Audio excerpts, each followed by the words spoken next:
মন খারাপের দিনে খুব মন খারাপ, তাহলে চলুন আমরা ঘুরে আসি অন্য একটা জগৎ থেকে। বলছিলাম সেই সময়কার কথা, যখন পৃথিবীতে রাজত্ব করছিল সবচাইতে নিকৃষ্ট নির্দয় নরপিচার শাসক ফিরআউন। সম্ভবত পৃথিবী আর কখনোই তার মতন দ্বিতীয় কোনো জালিম শাসকের অবলোকন করবে না। তার অত্যাচার আর নির্যাতনের মাত্রা ছিল অতি ভয়ঙ্কর। হবেই বা না কেন, নিজেকে সে খোদা দাবি করত। খোদার শান মান আর মর্যাদার আসনে কল্পনা করে সে নিজেকে জগতের একচ্ছত্র অধিপতি ধরে নিত। তার এই মিথ্যে দাবির সাথে যারাই দ্বিমত করত তাদের কপালে জুটত মৃত্যু। সেই মৃত্যুগুলো কোনো সাধারণ মৃত্যু ছিল না। কাউকে আগুনে পুড়িয়ে মারত, কাউকে পানিতে চুবিয়ে মারত, যেন মৃত্যুর বাহারি আয়োজনে ভরপুর থাকত তার সংসদ।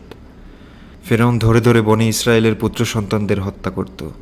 ফিরআউন জানত তাকে বধ করার জন্য এই বনি ইসরায়েলের মধ্যেই সত্য ইলাহের একজন সত্য নবী প্রেরিত হবে।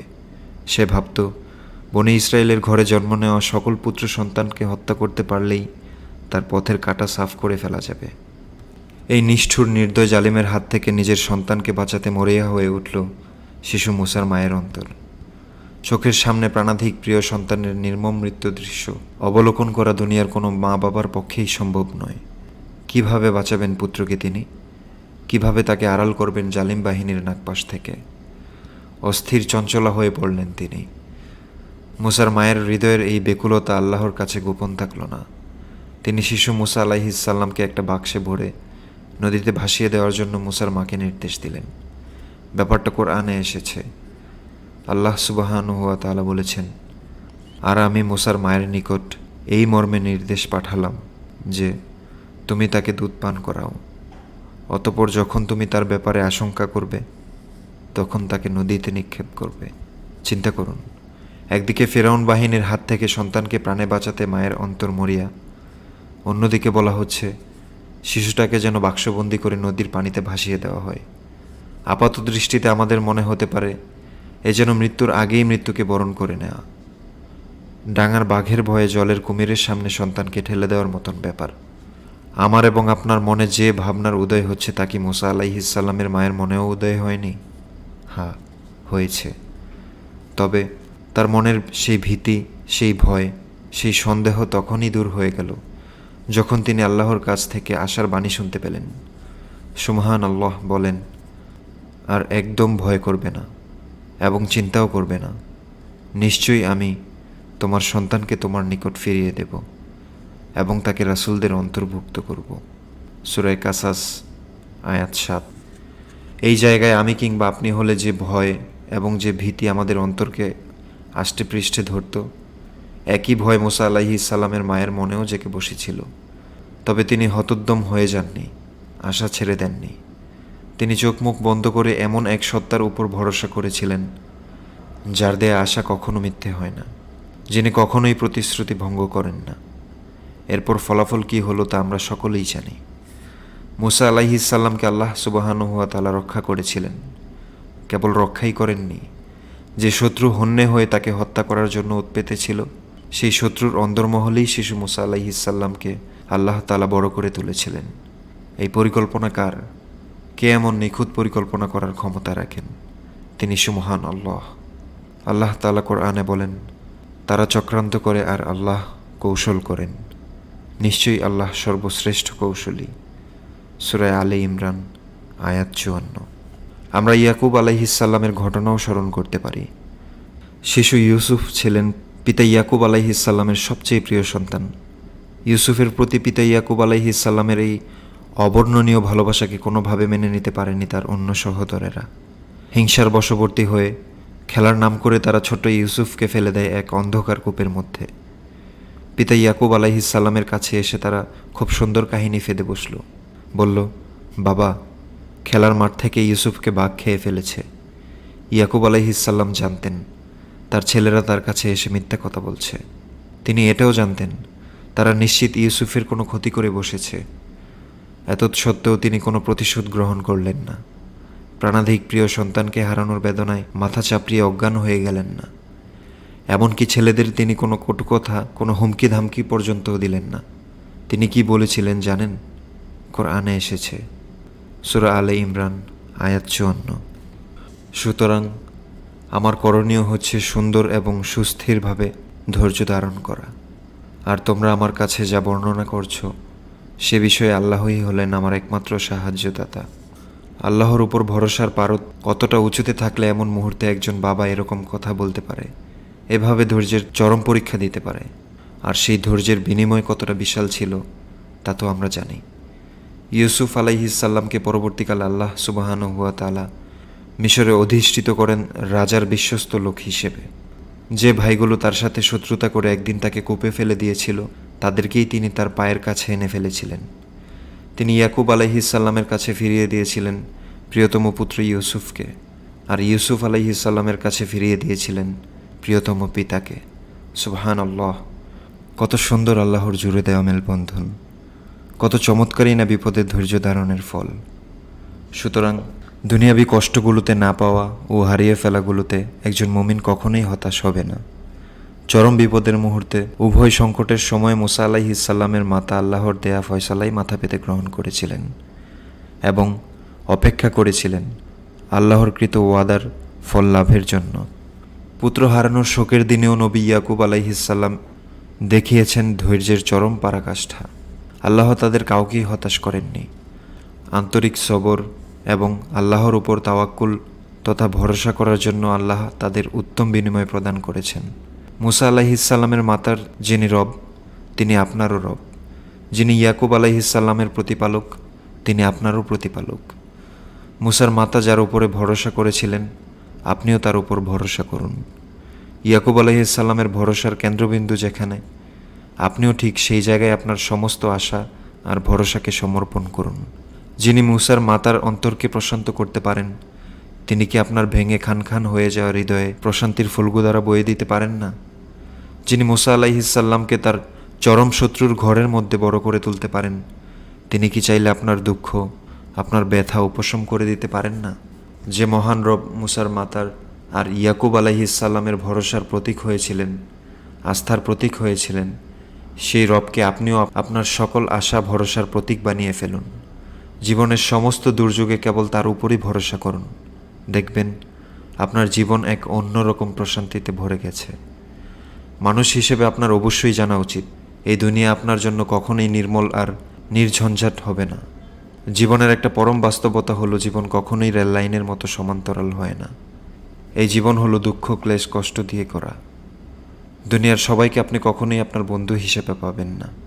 সবচাইতে পবিত্র, সবচাইতে তাকওয়াবান ব্যক্তি মুহাম্মদ সাল্লাল্লাহু আলাইহি ওয়াসাল্লাম ও তার চারপাশের সবাইকে কখনোই বন্ধু হিসেবে পাননি। তিনি ছিলেন আল আমিন তথা বিশ্বস্ত। সবার কাছে ন্যায় এবং আস্থার প্রতীক হয়ে ওঠা লোকটিরও সমালোচক ছিল, নিন্দুক ছিল, কুৎসা রটনাকারী ছিল। মানুষের সমালোচনার তীর নবীজি সাল্লাল্লাহু আলাইহি ওয়াসাল্লামকেও বিদ্ধ করতে ছাড়েনি। নবীজি যখন সমালোচকদের দ্বারা ক্ষতবিক্ষত, যখন তার হৃদয় ভারী হয়ে উঠেছিল মানুষের কটু কথা আর কটুবাক্যে, তখন আল্লাহ সুবহানাহু ওয়া তাআলা বললেন, আর আমি তো জানি তারা যা বলে তাতে আপনার অন্তর ক্ষতবিক্ষত হয়। সুতরাং আপনি আপনার রবের প্রশংসায় তাসবিহ পাঠ করুন আর অন্তর্ভুক্ত হন সেজদাকারীদের। সূরা হিজর আয়াত 97 থেকে 98। স্বয়ং নবীজিকে যেখানে সমালোচনার ভেতর দিয়ে যেতে হয়েছে, সেখানে আপনি বা আমি কিভাবে ধরে নিতে পারি যে আমাদের সমালোচক থাকবে না, নিন্দুক থাকবে না, আমাদের পেছনে কুৎসা রটনাকারী থাকবে না? বস্তুত এটাই হলো জীবন। এর জবাবে আমাদের প্রতি উত্তর কী হবে? আল্লাহ শিখিয়ে দিচ্ছেন তাসবিহ পাঠ এবং সালাত আদায়। এতেই রয়েছে ক্ষতবিক্ষত অন্তরের দুঃখ সরানোর উপশম, ভগ্ন হৃদয় পুনর্নির্মাণের মহৌষধ। নবীজিও আল্লাহর বাতলে দেওয়া উপায়েই হৃদয়কে প্রশান্ত করেছেন। মানুষের অযাচিত সমালোচনায় যখন তার হৃদয় বেদনার ভারে নুইয়ে পড়ত, তখন তিনি বিলাল রাদিয়াল্লাহু আনহুকে সালাতের জন্য ডাকতেন আর বলতেন, বিলাল, সালাতের মাধ্যমে আমাদের অন্তরকে প্রশান্ত করো। যখন কেউ আপনার নামে কুৎসা রটাবে, অনর্থক আপনার নামে সমালোচনা করবে, তখন আপনি ধৈর্যহারা হবেন না, হতবিহল হয়ে পড়বেন না, সবর করবেন। এই সবরের ফল সুমিষ্ট। আয়েশা রাদিয়াল্লাহু আনহার ব্যাপারে মুনাফিকদের অপবাদের কথা কি মনে আছে? একবার এক সফরের সময় তিনি কাফেলা থেকে একটু পিছিয়ে পড়েন। তিনি যে কাফেলা থেকে ছিটকে পড়েছেন সেটা কেউ বুঝতে পারেনি। এরপর জনশূন্য সেই প্রান্তরে তিনি ঠিক কী করবেন এমন এমন ভাবনার দোলাচলে সময় যেতে লাগলো। একসময় তিনি সেখানটায় ঘুমিয়ে পড়েন। পরে সাফওয়ান ইবনু সুলামি ওই পথ অতিক্রম করার সময় আয়েশা রাদিয়াল্লাহু আনহাকে দেখতে পান এবং তাকে সাথে নিয়ে পুনরায় কাফেলায় যোগ দেন। এই ঘটনাকে নিয়ে কুৎসা রটিয়ে বেড়ায় মুনাফিকদের সর্দার আবদুল্লাহ ইবনু উবাই। সে প্রশ্ন তোলে আয়েশা রাদিয়াল্লাহু আনহার পবিত্র চরিত্র নিয়ে। শুনতে অবাক লাগলেও সত্য।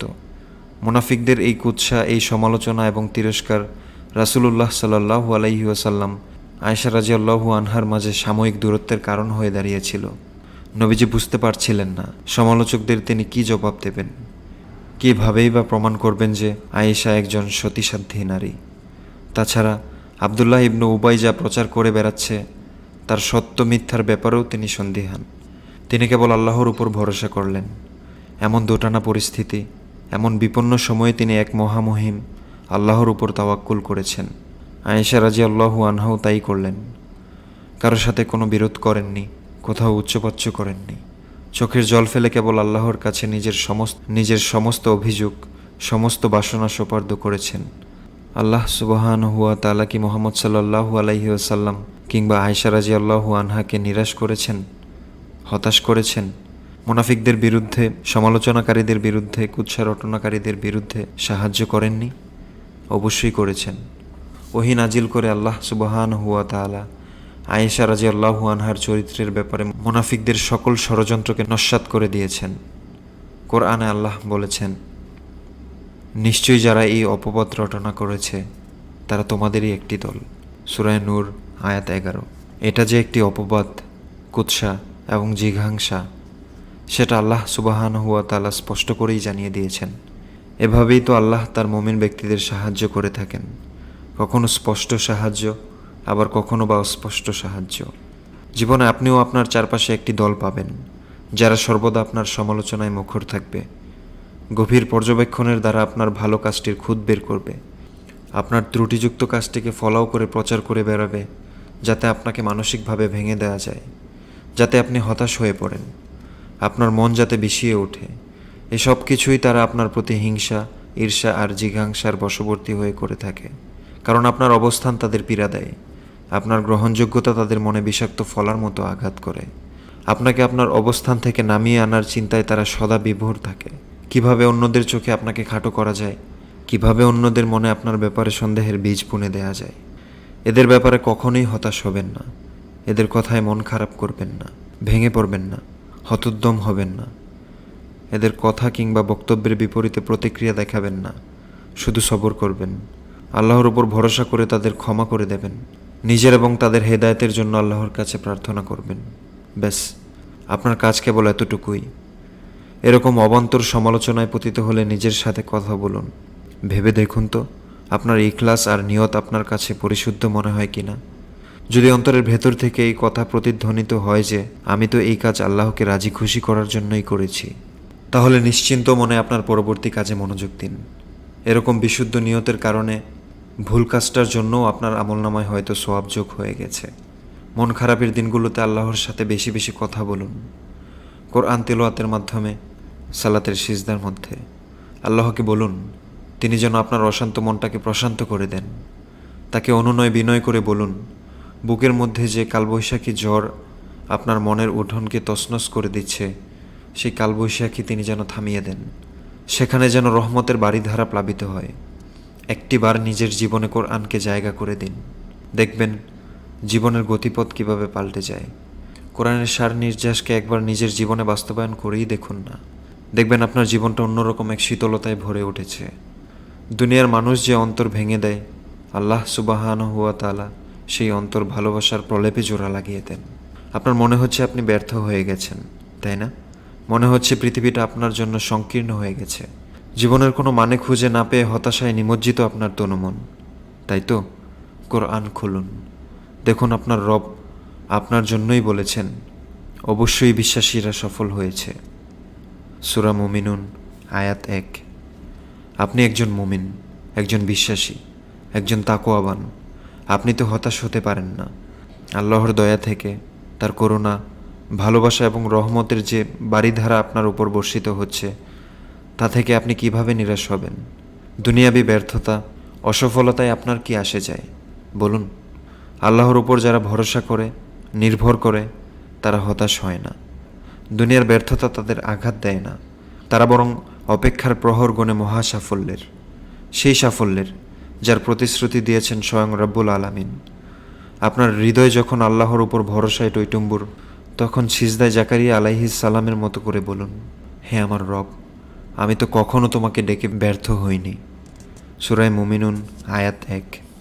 আপনার জীবনে অনেক দুঃখ আসতে পারে, আপনি মুখোমুখি হতে পারেন নানান জঞ্জাক্ষুদ্র ঝড়ের। কোনো ঝড়ো হাওয়া এসে আপনার জীবনটাকে এলোমেলো করে দিয়ে যাবে। অস্ফুট স্বরে মহান রবকে যখন বলেন, মালিক, আমার জীবনে এত কষ্ট কেন?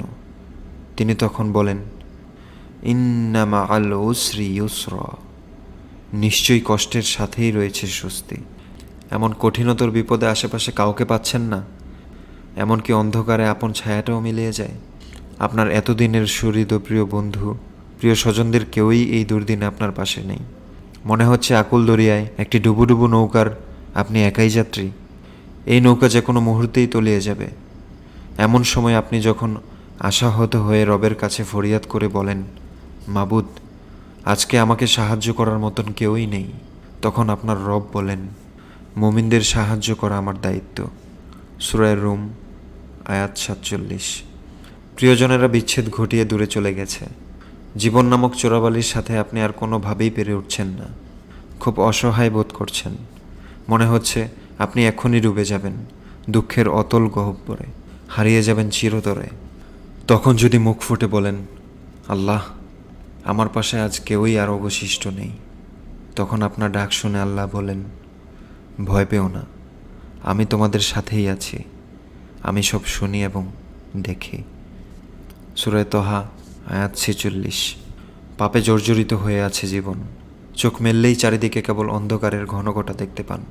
কলুষিত হৃদয় নিয়ে যখনই আল্লাহর দরবারে দাঁড়িয়ে বলেন, আমি যে এত পাপ করেছি, আল্লাহ কি সত্যি আমাকে ক্ষমা করবেন? তখনই আপনার রব জবাব দেন, নিশ্চয়ই আল্লাহ তাওবাকারীদের ভালোবাসেন। সূরা বাকারা আয়াত 222। এভাবেই আল্লাহ সুবহানাহু ওয়া তাআলা প্রতিটি সময়ে, প্রতিটি মুহূর্তে আপনার পাশে থাকেন। আল্লাহর কালামকে, তার বাণীকে জীবনে ধারণ করুন। আল্লাহকে জীবনে বন্ধু বানিয়ে নিন। বিশ্বাস করুন, বন্ধু হিসেবে তার চেয়ে উত্তম, তার চেয়ে প্রতিশ্রুতিশীল, তার চেয়ে মহান আর কেউ হতেই পারে না। নিজের জীবনের অন্ধকার প্রকোষ্ঠে আলোর রেখা প্রবেশ করতে দিন। অন্ধকারকে আলো দ্বারা দূরীভূত করুন।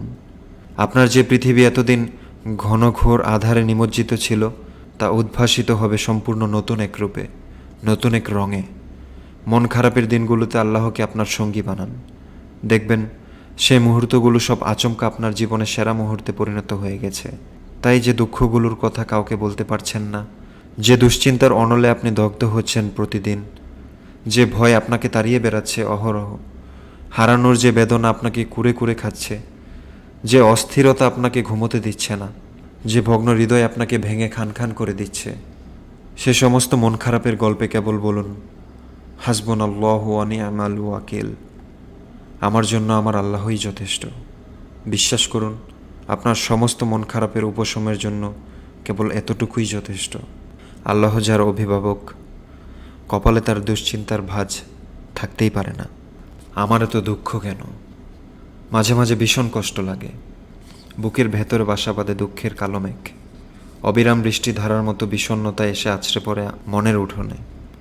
আকাশ ছোঁয়া হিমালয় যেন তার সমস্ত ঐশ্বর্য নিয়ে ভেঙে পড়তে চায় বুকের উপর।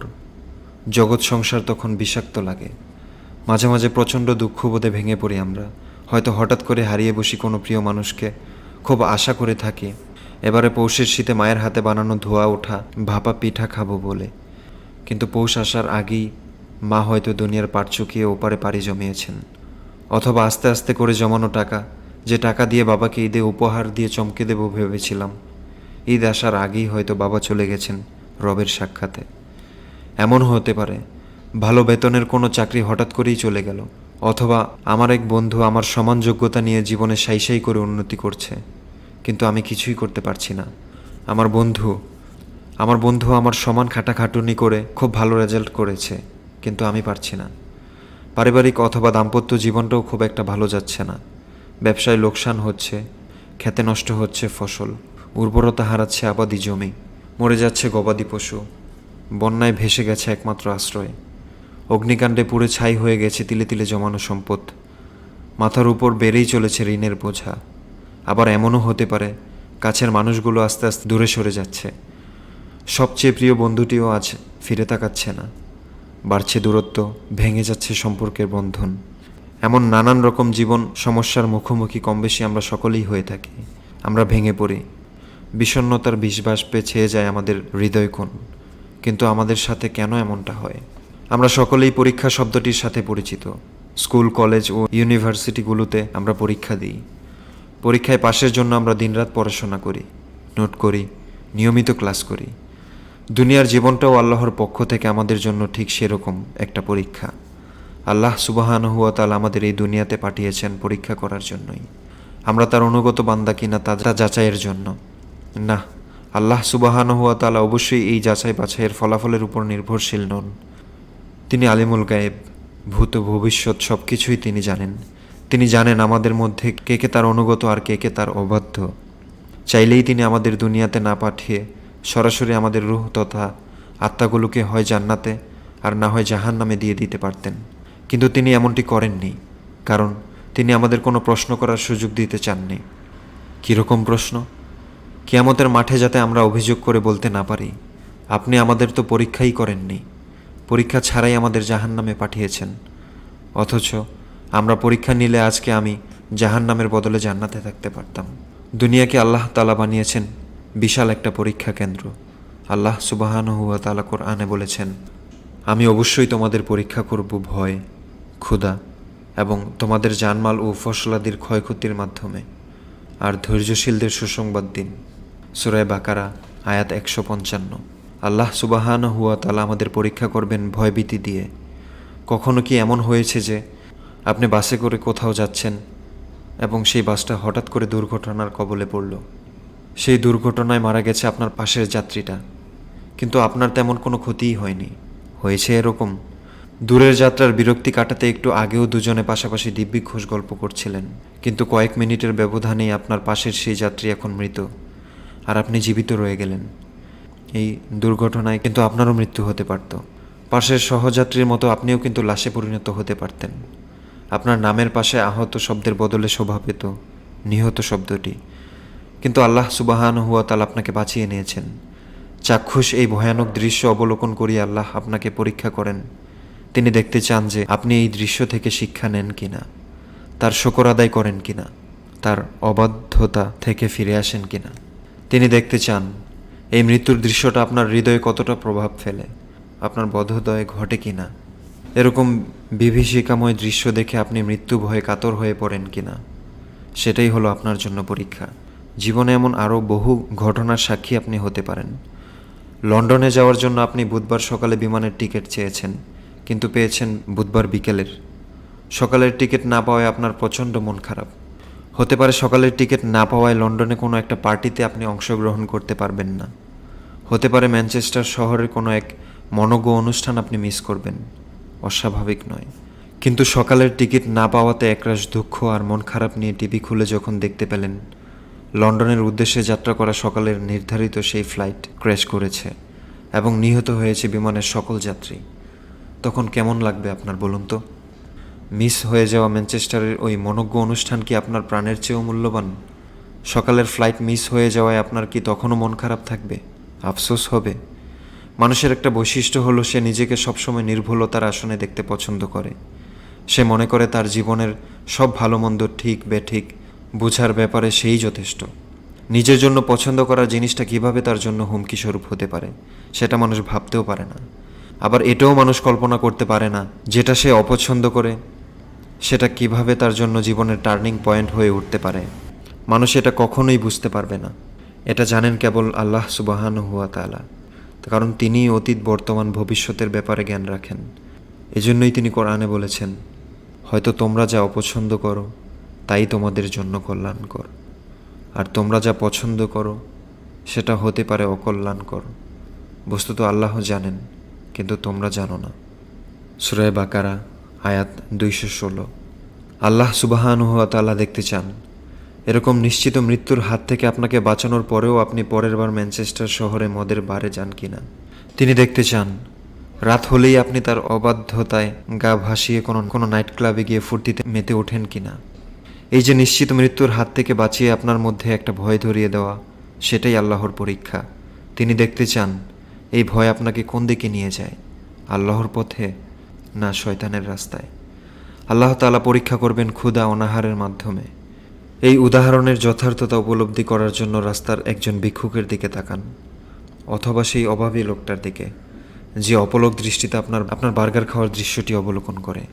খুব বেশি দূরেও যেতে হবে না, মায়ানমার থেকে আসা লক্ষ লক্ষ শরণার্থীদের কথা ভাবুন তো, কতটা মানবেতর তাদের জীবন। তাদের উপর এই যে অত্যাচার, এই যে ক্ষুধার যন্ত্রণা, হতে পারে এটা তাদের জন্য পরীক্ষা। বন্যায় ফসল নষ্ট হয়ে যাওয়াটা একজন কৃষকের জন্য পরীক্ষা হতে পারে। আগুন লেগে ফ্যাক্টরি পুড়ে যাওয়াটা একজন ব্যবসায়ীর জন্য পরীক্ষা হতে পারে। মা বাবা, স্ত্রী, সন্তান কিংবা কাছের কেউ মারা যাওয়া সহ নানাভাবে আল্লাহ সুবহানাহু ওয়া তাআলা আমাদের পরীক্ষা করতে পারেন। আল্লাহ সুবহানাহু ওয়া তাআলা আমাদের পরীক্ষা করতে পারেন। রোগ, শোক, জরাক্লিষ্টতা ইত্যাদি হতে পারে আল্লাহর পক্ষ থেকে বান্দার জন্য পরীক্ষা স্বরূপ। ছোটবেলায় হাটে গেলে ডু মেরে আসতাম কামারের দোকানে, দেখতাম লোহাকে কিভাবে কড়া আগুনে পুড়িয়ে পেটানো হতো। ভয় পেতাম, মনে হতো এই লোহাগুলোকে যে এভাবে পোড়াচ্ছে এগুলো তো ছাই হয়ে যাবে। আস্তে আস্তে বুঝলাম যে লোহাকে এভাবে পোড়ালে আসলে ছাই হয় না, বরং লোহা আরও মজবুত এবং ব্যবহার উপযোগী হয়ে ওঠে। আগুনের পোড়ানো ধর্ম আর লোহার বস্তু ধর্ম মাথায় নিয়ে আগুন এবং লোহার মধ্যকার এই যোগসূত্র বুঝতে আমার অনেক দিন লেগেছিল। পরীক্ষা হিসেবে জীবনের এই যে নানামুখী সমস্যা ও সংকট, এগুলো হলো আগুনের মতো, আর বান্দাকে তুলনা করা যায় লোহার সাথে।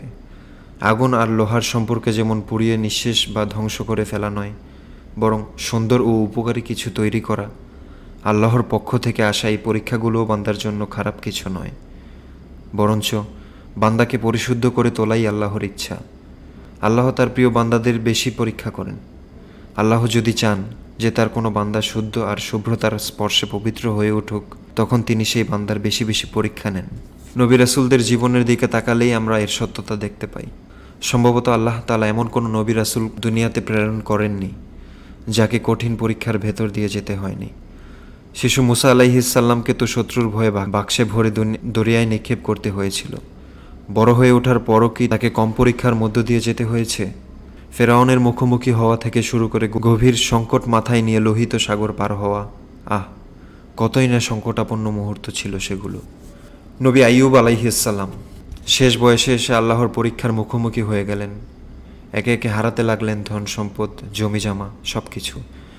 এমনকি নিজের ছেলে মেয়ে, আত্মীয় স্বজন সকলে তার এই দুরবস্থা দেখে তার কাছ থেকে দূরে সরে গিয়েছিল। তাকে ছেড়ে যায়নি কেবল তার পুণ্যবতী স্ত্রী। চিন্তা করুন, আপনার ভীষণ বিপদের সময়ে, ঘোরতর সংকটে আপনার সবচেয়ে প্রিয় মানুষগুলো যদি আপনাকে ছেড়ে চলে যায়, কেমন লাগবে আপনার? এজন্যই দুনিয়ার সম্পর্কগুলোতে এমনভাবে জড়াতে নেই যা আখিরাতকে ভুলিয়ে দেয়। দুনিয়াবী সম্পর্কের মোহে যদি আপনি আখিরাতকে কম গুরুত্ব দেন, তাহলে আপনার বিপদের দিন যখন এই সম্পর্কগুলো ধীরে ধীরে দূরে সরে যাবে, তখন কিন্তু দুনিয়াটাই আপনার কাছে বিষাদ লাগবে, আত্মহত্যা করতে মন চাইবে। এরকম পরীক্ষার সম্মুখীন হয়েছেন ইব্রাহিম আলাইহিস সালাম। অগ্নিকুণ্ডে নিক্ষেপ করা হয়েছিল তাকে। নূহ আলাইহিস সালামের উপরে তার কওমের অত্যাচার এবং অবাধ্যতার মাত্রা এতই ভয়াবহ হয়ে উঠেছিল যে তাদের হাত থেকে নূহ আলাইহিস সালামকে বাঁচানোর জন্য পুরো কওমকেই আল্লাহ তাআলা বন্যার পানিতে তলিয়ে দিয়েছিলেন। ইউসুফ আলাইহিস সালামের জীবনের দিকেই তাকান। খুব ছোটবেলায় ভাইয়েরা শত্রুতা করে তাকে কূপে নিক্ষেপ করে। এরপর মিশরের রাজার কাছে গিয়েও বারে বারে পরীক্ষার মুখোমুখি হয়েছেন। কারাগারে পর্যন্ত নিক্ষিপ্ত হয়েছিলেন। শত্রুর হাত থেকে বাঁচতে ঈসা আলাইহিস সালামকে তো আল্লাহ সুবহানাহু ওয়া তাআলা আসমানেই তুলে নিয়েছেন। আর সর্বশেষ নবী মুহাম্মদ সাল্লাল্লাহু আলাইহি ওয়াসাল্লাম, আল্লাহর কতই না উত্তম বান্দা আর রাসূল ছিলেন তিনি। জন্মের ঠিক আগেই বাবাকে হারিয়েছেন। দুনিয়াকে বুঝতে শেখার আগে হারিয়েছেন গর্ভধারিণী মাকে। যে প্রিয়তম চাচার কাছে আশ্রয় পেয়েছিলেন, একসময় তিনিও একা করে চলে যান। চোখের সামনে সন্তানদের মৃত্যু, প্রিয়তমা স্ত্রীর মৃত্যু, জীবনের চিত্রনাট্যে হারাবার বাকি থাকলই বাকি। দিনের দাওয়াত শুরু করার পরে তায়েফবাসীর নির্লজ্জ আঘাত, নিজ কওম ছেড়ে দেশ ছাড়া সহ এহেন অত্যাচার নেই যা তার উপরে আরোপ হয়নি। এই যে নবী রাসূলদের জীবনে আরোপিত সমস্যা, নেমে আসা বিপদ, নিপতিত হওয়া সংকট, এসব কেন ছিল? তারা তো নিষ্পাপ ছিলেন, কোনো পাপ কোনো অন্যায় তাদের স্পর্শ করতে পারত না। তারপরও কেন তাদের জীবন ছিল দুর্ভোগময়? কেন তাদের মুখোমুখি হতে হয়েছে সবচেয়ে কঠিন পরীক্ষার? এগুলো এজন্যই যে আল্লাহ তাদেরও পরীক্ষা করেছেন। বিপদের মুখে সংকটের সামনে তারা আল্লাহর উপর কতখানি ভরসা করেন তাই ছিল দেখার বিষয়। আমাদের শেখানোর জন্যই আল্লাহ সুবহানাহু ওয়া তাআলা নবী রাসূলদের জীবন থেকে এই ঘটনাগুলো আমাদের সামনে তুলে ধরেছেন। কঠিন দুর্ভোগ, দুর্যোগ আর সংকটের সময় তারা আল্লাহকে কিভাবে আঁকড়ে ধরেছিলেন, সেই শিক্ষা দেওয়ার জন্যই কোরআনুল কারিমে এই ঘটনাগুলো তিনি স্থান দিয়েছেন। আমাদের জীবনেও এরকম নানান পরীক্ষা নেমে আসতে পারে, ভিন্ন ভিন্ন অবস্থায়, ভিন্ন ভিন্ন রূপে। জীবনের এরকম মুহূর্তগুলোকে আল্লাহর পরীক্ষা হিসেবে বরণ করে নেওয়াই হলো একজন প্রকৃত মুমিনের কাজ। আমরা জেনে গেছি কেন আমাদের জীবনে দুর্ভোগ নেমে আসে, কেন চারপাশ থেকে বিপদ আমাদের আষ্টে পৃষ্ঠে ধরে, কেন হুট করে আমরা প্রিয়জন, প্রিয় মুখ হারিয়ে ফেলি, কেন হতাশা গ্রাস করে ফেলে আমাদের অন্তর। এই জীবন হলো পরীক্ষা ক্ষেত্র, আর আমরা সবাই হলাম পরীক্ষার্থী। তাহলে জীবন যখন এরকম দুঃখ আর কষ্টের ভরে নুইয়ে পড়বে, যখন হৃদয় আকাশে ভর করবে কালবৈশাখীর ঘন কালো মেঘ, যখন হতাশার অন্ধকারে ডুবে যাবে আমাদের তনুমন, তখন আমাদের প্রতিক্রিয়া কেমন হবে? আপনার যখন বড় কোনো রোগ হবে, চারপাশ থেকে যখন কেবল হতাশা আর নিরাশার বাণী শুনতে পাবেন, যখন শূন্যতা ভর করবে আপনার দেহ মনে, তখন আইয়ুব আলাইহিসসালামের ঘটনা মনে করবেন। মরণব্যাধি শরীর নিয়েও আল্লাহর স্মরণ থেকে তিনি এক মুহূর্তের জন্য গাফিল হননি। যখন আত্মার আত্মীয়রাও তাকে ছেড়ে চলে গেল, তিনি হতাশ হননি। এমন মুহূর্তে তিনি কেবল আল্লাহর কাছেই সাহায্য চেয়েছেন, বলেছেন, হে আমার প্রতিপালক, দুঃখ ক্লেশ আমাকে স্পর্শ করেছে, আপনি তো দয়ালুদের মধ্যে সর্বশ্রেষ্ঠ দয়ালু। সূরা আম্বিয়া আয়াত ৮৩। খেয়াল করুন, আইয়ুব আলাইহিসসালামের কথার মধ্যে কিন্তু কোনো অভিযোগ নেই, অনুযোগ নেই, নেই কোনো আত্মম্ভরিতা, কেবল আছে বিনয় আর ভরসার অনন্য সমন্বয়। তিনি বলেননি, হে আল্লাহ, আমি কষ্ট পাচ্ছি, আমার কষ্ট কমিয়ে দিন। তিনি বলতে পারতেন, মাবুদ, রোগের কারণে আমি দিনের দাওয়াত দিতে পারছি না, আমাকে আপনি আরোগ্য দিন। তিনি এরকম বলেননি। তিনি কেবল আল্লাহর সেই গুণের দ্বারা তার প্রশংসা করেছেন, যে গুণের উল্লেখ কোরআনের একেবারে প্রথম সূরাতেই আমরা দেখতে পাই। আইয়ুব আলাইহিসসালাম বলেছেন, আপনি তো দয়ালুদের মধ্যে শ্রেষ্ঠ দয়ালু। আল্লাহর সিফাত তথা গুণের মধ্যে অন্যতম গুণ হলো আল্লাহ হলেন সর্বশ্রেষ্ঠ দয়ালু। তার চাইতে বড় দয়ালু আসমান জমিনে আর কেউ নেই। সূরা ফাতিহার শুরুতেই আমরা এই ঘোষণা দিয়ে থাকি আর বলি, আর রহমানির রহিম, অর্থাৎ যিনি হলেন পরম করুণাময় আর অসীম দয়ালু। আইয়ুব আলাইহিসসালাম অভিযোগ না করে বরং আবদার করেছেন। একজন দাস তার মালিকের কাছে যে সুরে আবদার করে, যে সুরে অনুনয় বিনয় করে, নবী আইয়ুব আলাইহিসসালামও ঠিক একইভাবে তার মালিক আল্লাহ সুবহানাহু ওয়া তাআলার কাছে আবদার করেছেন। সে আবদারে ভালোবাসা ছিল, ভরসা ছিল, নির্ভরতা ছিল। আইয়ুব আলাইহিসসালামের এই আকুল ফরিয়াদের পরে আল্লাহ সুবহানাহু ওয়া তাআলা তার দোয়া কবুল করে নিলেন, তার দুঃখ মুছে দিলেন, রোগ সারিয়ে দিলেন। আল্লাহ বলেন, অতঃপর আমি তার আহ্বানে সাড়া দিলাম এবং তার সব দুঃখ কষ্ট দূর করে দিলাম। সূরা আম্বিয়া আয়াত ৮৪। যে আল্লাহ আইয়ুব আলাইহিসসালামকে আরোগ্য দিয়েছেন, তিনি কি আপনাকেও আরোগ্য দিতে পারেন না? অবশ্যই পারেন। কেবল আপনার অন্তরটাকে আইয়ুব আলাইহিসসালামের অন্তরের মতো পরিশুদ্ধ করার চেষ্টা করুন। আপনার অন্তরে আল্লাহর প্রতি এই নির্ভরতা রাখুন, যে নির্ভরতা আইয়ুব আলাইহিসসালামের অন্তরে ছিল। এরপর আল্লাহর কাছে আকুল ফরিয়াদ করুন, মন খুলে আপনার কথা আপনার রবকে শোনান। বড় কোনো বিপদে পড়ে গেলে একদম হতাশ হবেন না, ভেঙে পড়বেন না। আপনার উপর আরোপিত বিপদ নিশ্চয়ই ইউনুস আলাইহিসসালামের বিপদের চেয়ে গুরুতর নয়। স্মরণ করুন ইউনুস আলাইহিসসালামের কথা। সমুদ্রের মাছ যখন তাকে গিলে ফেলল, কেমন সংকটাপন্ন ছিল সেই মুহূর্তগুলো। চারদিকে কেবল অন্ধকার আর অন্ধকার। একটা ড্রামের ভেতরে চাপা পড়লেই যেখানে আমাদের দম বন্ধ হয়ে আসবে, সেখানে একটা মাছের পেটে তিনি বেঁচে থাকলেন কিভাবে?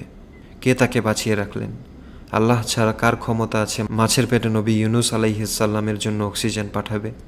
আপনি কি জানেন এরকম বিপদে পড়ে নবী ইউনুস আলাইহিসসালাম কেমন প্রতিক্রিয়া দেখিয়েছিলেন? তিনি কি হতাশ হয়ে পড়েছিলেন, ভেঙে পড়েছিলেন, নিশ্চিত মৃত্যু জেনে হাত পা গুটিয়ে বসেছিলেন? তিনি কি আল্লাহকে বলেছেন, আল্লাহ, আমাকে তো নবী হিসেবে পাঠিয়েছেন আপনি, আমি তো আপনারই কাজ করি, তাহলে আমার উপর কেন এই বিপদ নেমে এলো? কেন এত কঠিন শাস্তি আমার জন্য? না, তার প্রতিক্রিয়া এরকম ছিল না। মাছের পেটে বন্দী হওয়ার পরেও তিনি এক মুহূর্তের জন্য আল্লাহর উপর থেকে ভরসা হারাননি, ভেঙে পড়েননি, আশা ছেড়ে দেননি। তিনি খুব সুন্দর পন্থায় আল্লাহর উপর ভরসা করেছিলেন। মাছের পেটে বন্দী হওয়ার পরে তিনি যে দোয়াটি পড়েছিলেন সেটাকে আল্লাহ তাআলা কোরআনে স্থান দিয়েছেন। সেই দোয়া কম বেশি আমরা সকলেই জানি। লা ইলাহা ইল্লা আনতা সুবহানাকা ইন্নী কুনতু মিনাজ জালিমিন। বেশ অদ্ভুত রকম সুন্দর এই দোয়াটি। সাধারণত বিপদে পড়লে আমরা খুব ঘাবড়ে যাই, নার্ভাস হয়ে পড়ি, হৃদস্পন্দন বেড়ে যায়, দুশ্চিন্তায় ভেঙে পড়ি। অথচ ইউনুস আলাইহিস সালামের বিপদের তুলনায় আমাদের বিপদ তো কিছুই না। সমুদ্রের রাক্ষস মাছের পেটের ভেতরে চলে যাওয়ার মতন সংকট পৃথিবীতে আর কি হতে পারে? এমন অবস্থায় পতিত হয়েও আল্লাহর নবী ইউনুস আলাইহিস সালাম যে ধৈর্য আর ঈমানের প্রমাণ দিয়েছেন তা অবিশ্বাস্য। এরকম ঘোরতর বিপদের সময়ও তিনি একত্ববাদের আহ্বান ভুলে যাননি। তিনি বলেছেন, লা ইলাহা ইল্লা আনতা, আপনি ছাড়া কোনো সত্য উপাস্য নেই। কঠিন বিপদ, চারদিকে ঘন কালো অন্ধকার, কোথাও আলোর লেশমাত্র নেই। এমন অবস্থাতেও তিনি বললেন, ওগো মাবুদ, তুমি ছাড়া আর কোনো উপাস্য নেই যে আমাকে এই বিপদ থেকে বাঁচাতে পারে। কারো ক্ষমতা নেই আমাকে এখান থেকে বাঁচিয়ে নেওয়ার। দোয়ার মধ্যে এই কথাটা বলে শুরুতেই তিনি ঈমানের সবচেয়ে গুরুত্বপূর্ণ স্বীকৃতিটা প্রদান করেছেন। জগতের সকল অসত্য মাবুদ, অসত্য ইলাহর কাছ থেকে নিজেকে মুক্ত করে তিনি এক সত্য ইলাহ আল্লাহ সুবহানাহু ওয়া তাআলার কাছে নিজেকে সঁপে দিয়েছেন। এই ঘোষণার পরে তিনি বলেছেন, সুবহানাকা, অর্থাৎ আপনি পবিত্র। কি চমৎকার কথা! নিকষ কালো অন্ধকারের মধ্যে নিজের হাত নিজে দেখতে পাচ্ছেন না, মৃত্যু একেবারে সন্নিকটে। এমন অবস্থাতেও তিনি আল্লাহর গুণগান গেয়ে বলছেন, হে আমার রব, আপনি তো পবিত্র। কোনো বিপদে পড়লে আমরা তো ফরজ সালাতটুকু পর্যন্ত কাজা করে ফেলি। আল্লাহর গুণগান গাওয়া তো দূরের কথা, কিন্তু দেখুন এমন ঘোরতর বিপদেও নবী ইউনুস আলাইহিস সালাম আল্লাহ সুবহানাহু ওয়া তাআলার প্রশংসা, তার স্তুতি, তার জিকির করতে ভোলেননি। এর পরের অংশে আল্লাহর নবী ইউনুস আলাইহিস সালাম বলেছেন, ইন্নী কুনতু মিনাজ জালিমিন, অর্থাৎ নিশ্চয়ই আমি ছিলাম জালিম। বিপদে পড়লে আমরা সাধারণত হা হুতাশ করি, বিলাপ করি আর বলি, কি এমন অপরাধ করেছি যে আল্লাহ আমার সাথে এমনটা করেছেন? কেন আমাকে এভাবে কষ্ট দিচ্ছেন? Why always me, why? অথচ আল্লাহর নবী ইউনুস আলাইহিস সালামের সেরকম কোনো অভিযোগ ছিল না। অভিযোগ, অনুযোগ বা আপত্তি ছিল না। তিনি অভিযোগের সুরে বলেননি, ওগো আল্লাহ, কেন আপনি আমাকে এরকম কঠিন বিপদে নিপতিত করলেন? কি ছিল আমার অপরাধ? বরং তিনি বলেছেন, হে আমার প্রতিপালক, আপনি হলেন পবিত্র আর আমি হলাম জালিম। আমিই অন্যায় করেছি, সব দোষ আমার। তিনি দোষ স্বীকার করলেন, নিজের অন্যায় মাথা পেতে নিলেন।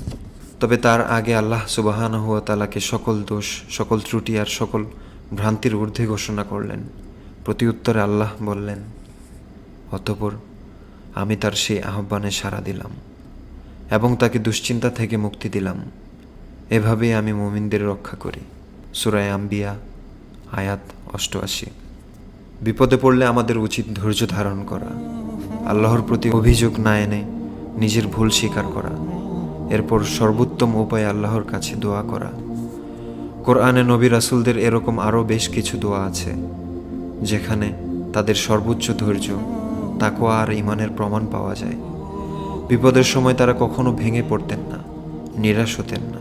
জীবনে বিপদ আপদের সম্মুখীন হলে আমাদেরও উচিত ভেঙে না পড়া, আল্লাহর ওপর তাওয়াক্কুল করা, বেশি বেশি আল্লাহকে স্মরণ করা, কেবল তার কাছেই সাহায্য চাওয়া, বিশ্বাস করা যে আল্লাহ অবশ্যই আমাদের দোয়া শোনেন এবং তিনি অবশ্যই আমাদের